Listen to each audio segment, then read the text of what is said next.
Educatina, el sitio de educación número 1 de Latinoamérica. En la clase de hoy vamos a hablar de la naturaleza jurídica de los derechos subjetivos y las distintas teorías, tanto las que los niegan como las que reconocen, y una teoría intermedia para finalizar.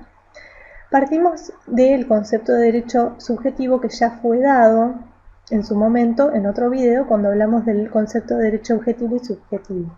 Pero vamos a refrescar este concepto y decimos que los derechos subjetivos son facultades que tiene el hombre y que están reconocidas por el ordenamiento jurídico para exigir determinados comportamientos ajenos para la realización de sus fines, la realización de los fines del hombre.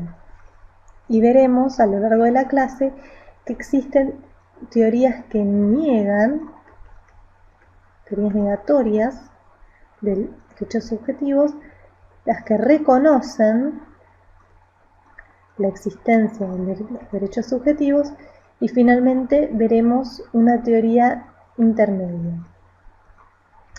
Vamos a empezar con la teoría negatoria del derecho subjetivo y su exponente es Leon Duit. Leon Duit dice que solo existe una regla de derecho impuesta a los individuos que descansa en la noción de función social. Quiere decir que el hombre no tiene derechos, sino que el hombre tiene deberes, y que esos deberes son sociales.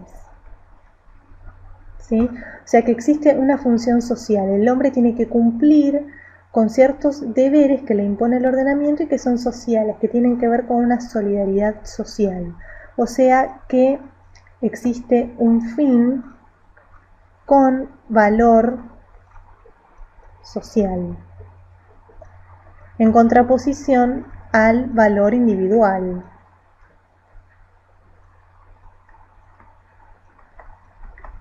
Por eso decimos que esta teoría no reconoce los derechos subjetivos, porque la persona no va a tener esa facultad de exigir a otros un determinado comportamiento para lograr sus propios fines, sino que está ceñido a una función social, a un fin social y no individual, ¿sí? Ahora veremos cuáles son los exponentes de las teorías que reconocen los derechos subjetivos, y encontramos en primera medida a Savigny, que dice que el derecho subjetivo es un poder atribuido a una voluntad. También habla del señorío del querer. O sea que le da mucha importancia a la voluntad, ¿sí? Como elemento del derecho subjetivo. Las críticas que reciben son porque esta voluntad él la ve como un elemento dinámico del derecho subjetivo, o sea que tiene que ver con el ejercicio del derecho subjetivo, pero no lo ve en su faz estática, como elemento estático. Este elemento estático tiene que ver con el goce, con ser titular de ese derecho. Y lo vemos, por ejemplo, en las personas por nacer. Se le va a decir a Savigny: está bien, existe una voluntad y es dinámica, se expresa esa voluntad. Pero ¿qué pasa con las personas por nacer, por ejemplo? Ellas gozan de ciertos derechos, son titulares de ciertos derechos, pero exceden a su voluntad, ¿sí? Porque todavía no nacieron, pero los tienen. Entonces no los pusieron en práctica, no pudieron ejercitar esa voluntad y verlo como un elemento dinámico. Entonces le dicen que a Savigny le falta esta mirada, este elemento estático. Otra de las críticas, que yo la puse como la más fuerte y que es la más peligrosa en realidad, tiene que ver que si nos guiamos solo por la voluntad, lo podemos encontrar, por ejemplo, con el ejercicio abusivo de un derecho o arbitrario, o también con un ejercicio inmoral de un derecho, o sea, si solo tenemos en cuenta la voluntad. Sí, esta es otra de las críticas. Veremos a Ihering, que es otro exponente de la teoría que reconoce la existencia de los derechos subjetivos, que habla de la utilidad, ¿sí? Y que la utilidad es lo sustancial de los derechos subjetivos.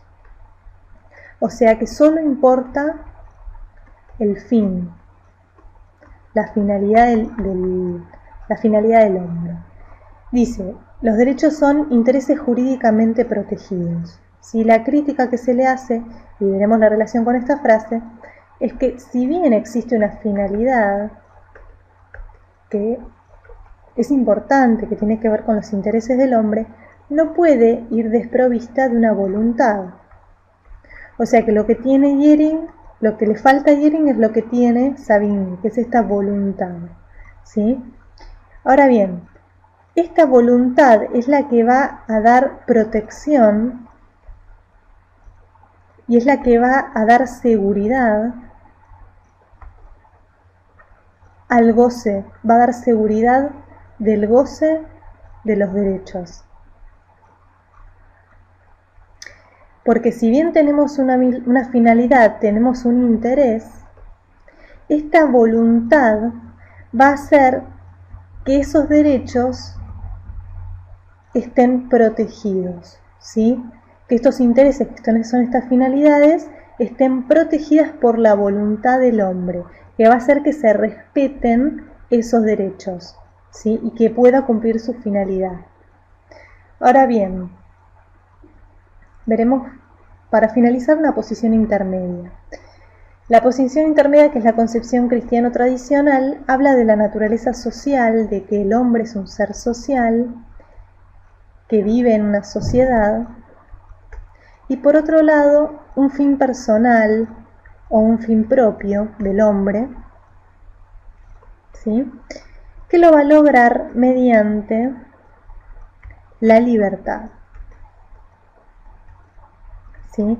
¿Y qué va a hacer el hombre? El hombre va a usar o utilizar sus derechos con esta libertad le va a permitir usar sus derechos para lograr este fin personal, ¿sí? Pero para lograr este fin personal es necesario que esta sociedad respete estos derechos.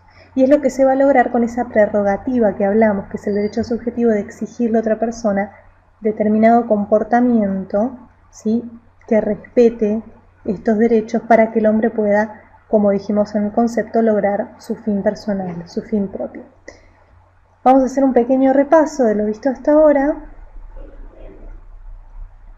Hablamos de la naturaleza jurídica, de las distintas teorías, dimos un concepto. La teoría negatoria de Duguid, que habla de que el hombre solo tiene deberes y no derechos, y que estos deberes son sociales. La finalidad del hombre es social y no propia. Y las teorías que lo reconocen, la de Savigny, que da importancia a la voluntad, y la crítica, que solo lo hace como elemento dinámico y no estático, y que si solamente nos atenemos a la voluntad, corremos el riesgo de hacer un ejercicio arbitrario, abusivo o inmoral de los derechos. Y de Jhering, que habla de la utilidad, ¿sí? La finalidad, que es lo único que importa, es el fin. Pero la crítica es que ello no es así, sino que también necesita de una voluntad, y que esta voluntad va a ser la que va a dar protección y seguridad al goce de los derechos. Y finalmente la teoría intermedia, que conecta la naturaleza social del hombre con su fin personal, ¿sí? El hombre, mediante la libertad, va a ejercer sus derechos, logrando este fin personal, que a su vez va a exigir que sea respetado por la sociedad. Y hasta aquí llegamos con la clase de hoy. Educatina te recomienda los siguientes videos para que sigas aprendiendo.